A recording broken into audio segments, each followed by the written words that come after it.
rapid pace. It is lunch only on day two, but we're already seeing England just 52 behind. They've managed to put 86 in that morning session of the second day's play. They've lost a couple of wickets. India dismissing both overnight batters quite early. And then the highest partnership of this match that we've seen between Johnny Bairstow and Ollie Pope. VVS Laxman and me on the ESPN Cricket for Match Day. And Bell will join us at Stumps. Where does this game stand, VVS? You thought India had done well to get overnight batters out, and then we've seen what is a pretty brisk partnership. England ahead? Yeah, definitely. I think England is ahead because of the partnership between Johnny Bairstow and Ollie Pope. And Johnny Bairstow, right from the first Test match, was in excellent form. He was not able to convert that into a big score, and you can see that grit and determination when he's batting out there in the middle. But Pope was so good, and he's someone who's making a comeback.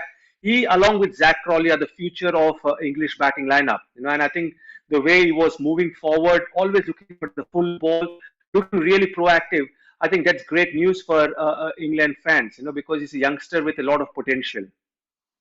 Yeah, I mean, it's worth mentioning here that Pope is coming out of the cold as such. Not been a lot of red ball cricket. He even struggled in India, VVS. But sometimes that just tends to happen when you just change things up in a batting lineup. Something we were wondering whether India should have done, add another batter, perhaps. It just seems to, you get surprised by a guy who looks doesn't look like he's coming out of the cold.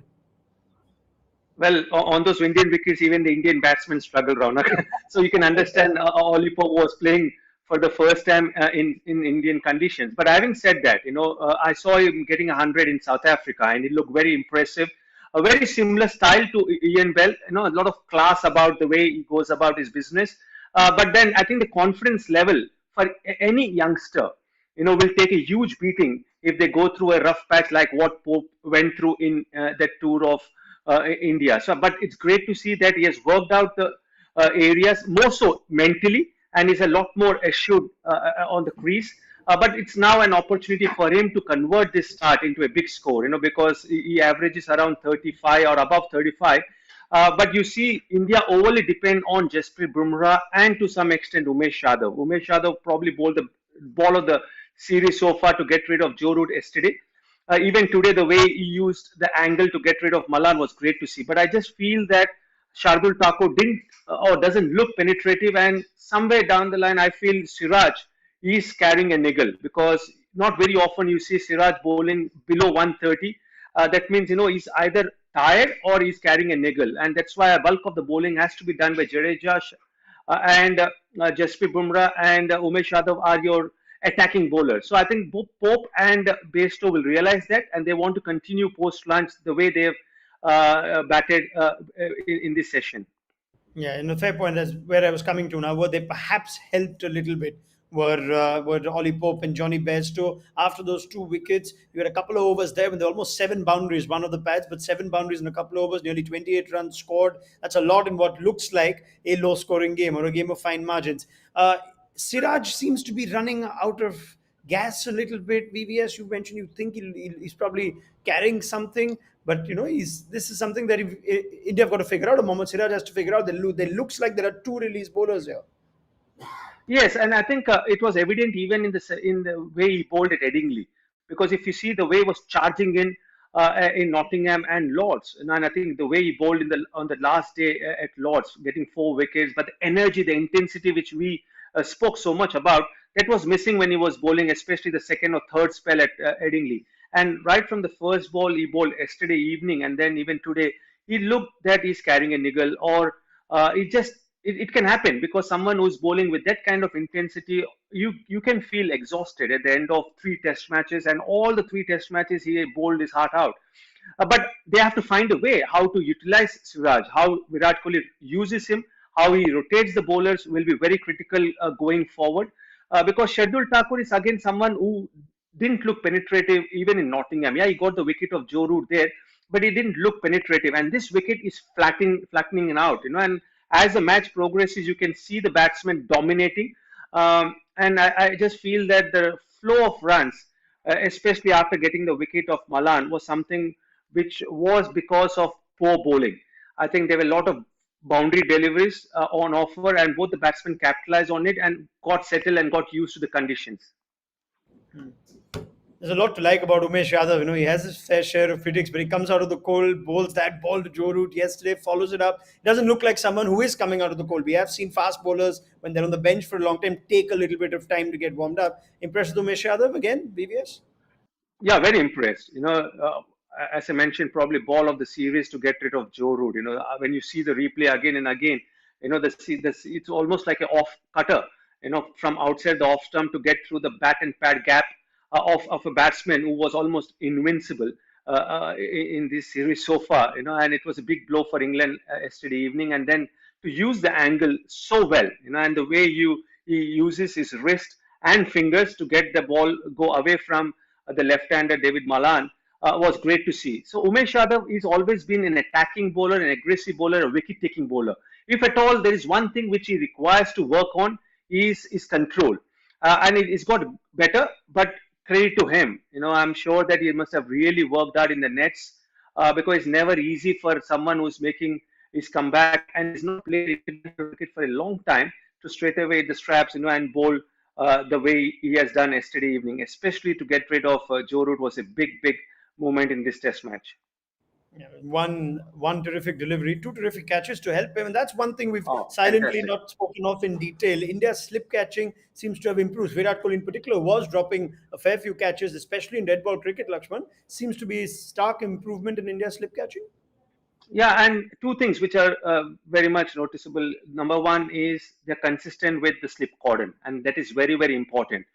Because in the past we have seen that a lot of chopping and changing were happening in the slip cordon. With experience, I can say that the more you know who your partner is next to whom you're standing in the slip cordon, the understanding is much better, and also the distance between the slips is perfect. I remember whenever we used to play in overseas conditions, me and Rahul used to take 7 steps between us. So there is enough gap for us to go for the catch.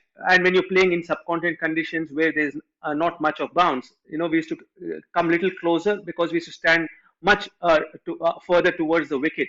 And you can see that there's a good gap between all the three slip fielders. And I just feel that even Rohit Sharma, the way he took the catch today to get rid of Malan yesterday, Virat, the way he took the catches, and also throughout the series, I think the slip cordon and Rishabh Pant behind the stumps have been very impressive. Yep.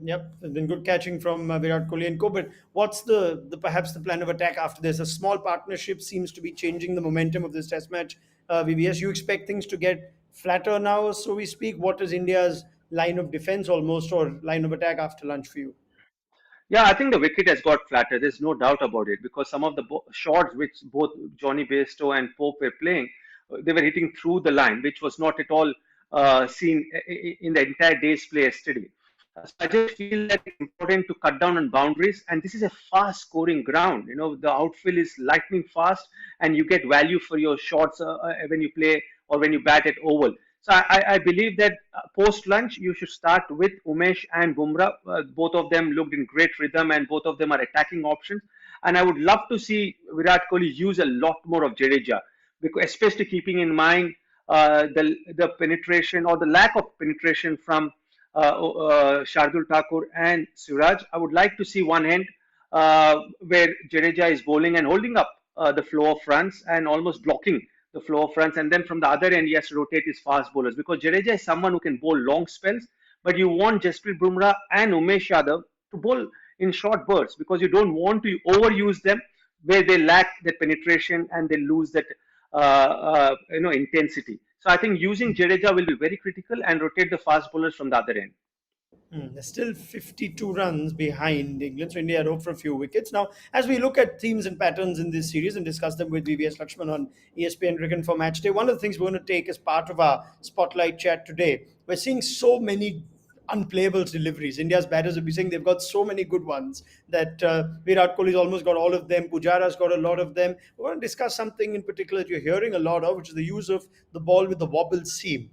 England's bowlers tend to be very good at it. Jimmy Anderson, Stuart Broad have been master exponents of it. It's used a lot in county cricket too, as Steve Harmison has told us before on this show. I'd love to get deep into this with VVS Lakshman as part of a spotlight chat. Now, for a novice, you're seeing a ball that's coming with fully upright seam. The wobbles, when it slightly wobbles a little bit, and you're trying for the ball to then do something different after it hits the deck. You're looking at it hitting perhaps the corner of the seam and a little bit of leather as well. So that's the basic explanation if you go to read it. Now let me make sense of it with VVS Lakshman, right? Because he's played it, I haven't. So No, Lakshman, no, you're absolutely right, Ronak. right, when we hear it from commentators, oh, that's the wobble seam. What is, as a batter, that how does that make it different from, say, the upright seam ball that you face?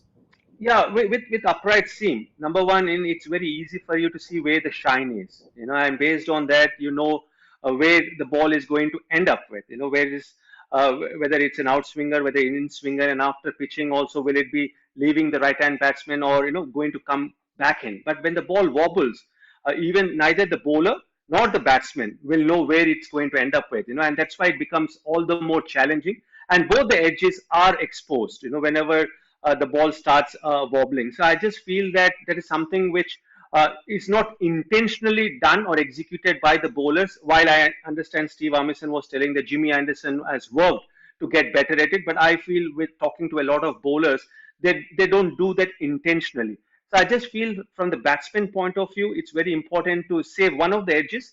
And I've always maintained that whenever you don't know where the ball is going to end up, save your pads and save your stumps, and try to play as close to the body and play under your eyes with the full face of the bat. And if the ball ends up going away, then you will get beaten, but you will never take your bat towards the ball. And that's something which, as a batsman, you can be mindful of. So great. That's the next thing I was coming to. Whether there's something you do technically that's different. I guess that also comes down to how quickly you've picked it up. Is it an easy one to pick up, though? You think the erect seam and the wobble seam is something that's relatively easy in slow mo when we look at it to pick up, but is it as easy to pick up?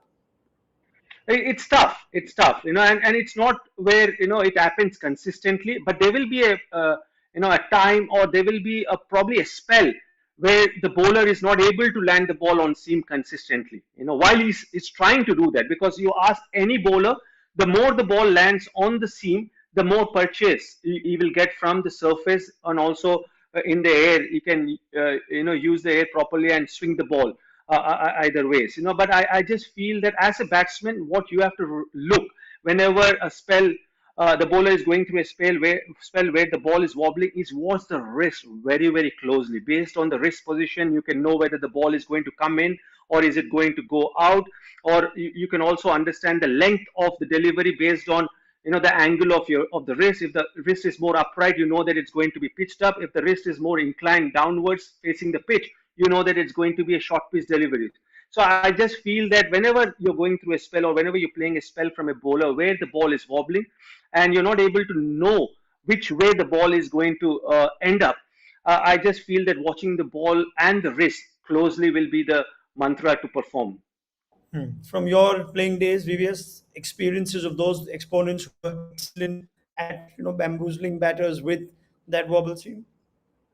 A couple of times, I still remember the way Jason Gillespie got me bowled at SCG. This was in 2003-4 series, 2003-4 series. I was almost setting up myself to play the ball which was going to leave me, and suddenly the ball lands, and very similar to the way Joe Root got bowled yesterday. And also, I remember getting out to Mohammad Asif at Karachi, because the way his wrist position and the seam position was, it was almost like an outswinger, but the ball lands and just darts back in. And majority of the times, it's more the ball coming back in than actually going away from the right-hand batsman. So I just feel that watching the ball closely and the wrist is probably the best a batsman can do. And again, protecting one edge will be very critical. It's almost like when the ball, like someone like an Akshar Patel is bowling at you, and the wicket is assisting the spinner, and the ball can come straight towards the right hand batsman, or can grip and turn away viciously and with extra bounce. And at that time, as a batsman, you have to always play for the ball which is going to come in, and save your pads and don't want to expose the bat and pad gap.